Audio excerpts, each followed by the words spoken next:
The moment I saw my daughter-in-law holding that blue ribbon, tears in her eyes, accepting congratulations for the best apple pie in 40 years of the Millbrook Community Church bake sale, I felt something settle in my chest. Not anger. Something quieter, and more certain than anger. Let me take you back to how it all started. My name is Carol. I am 71 years old, and I have been baking that apple pie since the fall of 1979. The recipe came from my mother, who got it from her mother before her, who wrote it down on a pale yellow index card in pencil so faint you have to hold it up to the light just to read it. I have kept that card in a small tin on the second shelf of my kitchen cabinet, behind the vanilla extract and the sea salt, for longer than my son has been alive. I have brought that pie to the Millbrook Community Church bake sale every October for 34 years. Rain or a bad knee or the year my husband passed, I still came. Pastor Mike has been at this church just as long. He always saves himself a slice before the bidding opens. He calls it his one indulgence. His wife, Bet, calls it his religion. She says it with a smile. My son Daniel married Serena 6 years ago. She is capable and organized and has strong opinions about things she has just discovered, which is a quality I recognize because I had it once too. When she came into our family, she took an interest in cooking. I thought it was a lovely thing. I let her stand beside me in my kitchen and watch my hands work the dough. I answered her questions. I was generous with what I knew. I should have paid more attention to the moments when watching became something else. Last spring, Serena called to ask if she could borrow my pie dish. The good one, the ceramic piece with the blue flower pattern around the rim that I bought at a craft fair in 1994. I said of course. She came by while I was at my Thursday bridge group. She has a key to my house, which I gave her when Emma was born so Daniel could get in if needed. She knew where the pie dish was. I did not think anything of it at the time. What stopped me when I came home was small. The tin on the second shelf had been moved. Not far. Just a few inches to the left, pulled out from behind the vanilla extract. I set it back where it belonged and told myself I was being suspicious over nothing. October came. I made my pie the way I always make it. Brown sugar and a whisper of black pepper that surprises people every time. Apples cut into thin, translucent half-moons, not chunky wedges. The crust rested overnight in the refrigerator, which is the step most people skip and then wonder why their crust is tough. I brought it to the bake sale in my ceramic dish and set it on the table with a small card that said, simply, Carol's apple pie. Then I went to find Pastor Mike. He was across the room, bent over a folding table, looking at something.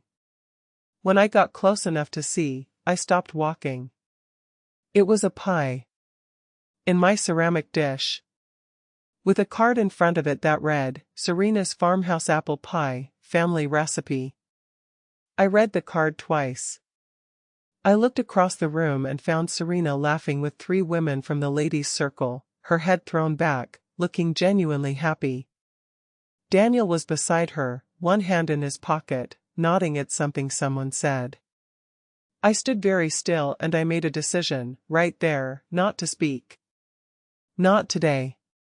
Not here. The judges came through at 11. 3 of them, the mayor's wife, the head of the Historical Society, and a retired home economics teacher named Mrs. Potts who has a reputation for being exacting and fair. They moved down the tables slowly, taking small bites, writing notes on clipboards. When Mrs. Potts reached the pie in my dish, she set her pen down and closed her eyes for a long moment. At noon, they called the winner. Serena walked to the ribbon table with both hands pressed to her cheeks. She took the microphone and said, through tears that looked entirely genuine, that the pie came from a grandmother she had never met, passed down through generations of her family, which was why receiving this recognition meant everything. Daniel clapped. He stood 3 feet from me and applauded. He did not look at me once. I said nothing. I walked to the back table where my untouched pie sat, store-bought crust that year. I had not been feeling well, and I carried it out to my car. But before I left the building, I stopped at the serving station and cut myself a thin slice from Serena's pie. The winning pie. My ceramic dish. I took one bite. It was my recipe. Every note of it. The cinnamon to brown sugar ratio I had calibrated over 40 years. The pinch of black pepper. The half-moon apples. Even the faint almond note that comes from letting the pastry brown a shade past golden. I finished the slice. I threw away the plate. And I walked out into the October air feeling very, very calm. That evening I sat at my kitchen table with the tin open in front of me. I took out the index card. Pencil, pale yellow, my grandmother's handwriting, faded but still there if you hold it to the light. I turned it over. On the back, in my own blue ballpoint pen, I had written the date I first made it alone, September 14, 1979. 47 years ago this past fall. I sat with that card for a long time and thought about what to do. Not a scene. Not a phone call full of accusations. Not a post on Facebook for the neighbors to read. That is not who I am, and it is not how my family raised me. But I was not going to sit quietly while our history was borrowed and renamed and handed to my granddaughter someday as someone else's story. What mattered, I realized, was Emma. She was 9 years old. She had her great-grandmother's hands, wide-palmed and patient. She already liked to bake. If I did not do something, she would grow up in a house where this recipe had a different name on it. That was the thing I could not allow. First, I called Pastor Mike. He picked up on the second ring. I told him what had happened and he was quiet for a moment. Then he said, "Carol, I knew that pie the second Mrs. Potts lifted the foil. 35 years of eating your pie and I would know it blindfolded." I did not say anything because it was not my place. But I want you to know I knew. I asked if he would be willing to mention it, not as an accusation, just as a warm memory, if it came up naturally at the fall potluck next month. He said, "I think I can manage that." Second, I took a fresh index card and wrote the recipe out in my own handwriting. At the top, Carol and Mitchell. Below that, my grandmother's name, and the year she first pressed the original card into my mother's hand. I put it in a small envelope, sealed it, and wrote Emma's name on the outside. Third, I called Daniel. I said I would like to have Emma over on Saturday to bake. He said sure, she would love that. I did not say anything else. Emma arrived at 10 in the morning with something purple on her sleeve and a junior chef apron tied crooked at her back. We washed our hands at the sink together and I told her we were going to make a recipe that had been in our family for a very long time. She said, "How long?" I said, "Your great-great-grandmother wrote it down before I was born. She gave it to my mother gave it to me, and today I am going to give it to you." She looked up at me with the seriousness 9-year-olds reserve for things they understand are important. She said, "That is a long time for a recipe." I said, "It is. Because of that, it belongs to all of us. To you and to me and to the women who came before us. I want you to know that." She nodded and reached for the apples. I showed her how to cut them into half-moons, not wedges. I explained the black pepper, she made a face, then added it carefully. I told her the crust could not be rushed and she listened with the kind of attention children give when they understand they are being trusted with something real. 3 weeks later at the fall potluck, Emma stood beside me as I set the pie on the table. Pastor Mike came over within 2 minutes. He crouched down to Emma's level and said, "Did you help make this?" She said, "I made the whole crust myself.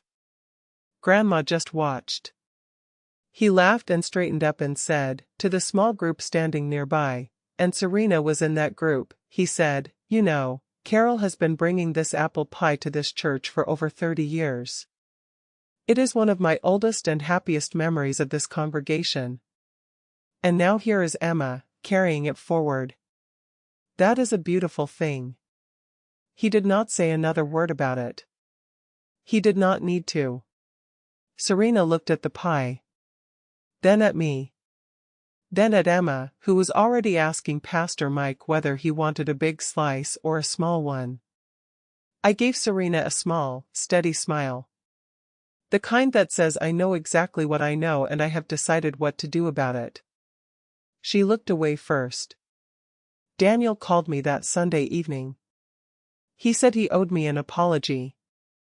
I said I thought he might. He said he had not known about the recipe card. I believed him. Daniel is not a dishonest man, he is sometimes a conflict-avoiding one, and those are different things. I told him what I wanted going forward was simple, honesty, and for Emma to know where things in our family come from. He said he understood. Serena sent a card that arrived the following Tuesday. Brief, handwritten, the kind of note that was clearly uncomfortable to write. She said she had wanted to impress people and had made a poor choice. It was not a sweeping apology. But it was an honest one, and I have always valued honesty over spectacle. The blue ribbon is still in her kitchen. I have not asked for it back. It is a ribbon. What I have is a granddaughter who keeps her recipe card on her dresser in the little sealed envelope with her name on the front. She showed it to her class for show and tell. She told them it was a family heirloom. She was not wrong. That recipe has outlasted a depression, 2 wars, and 4 generations of women who passed it hand to hand, quietly, without ceremony. It will outlast whatever comes next. Tell me in the comments, has someone ever taken credit for something that truly belonged to you? How did you choose to handle it?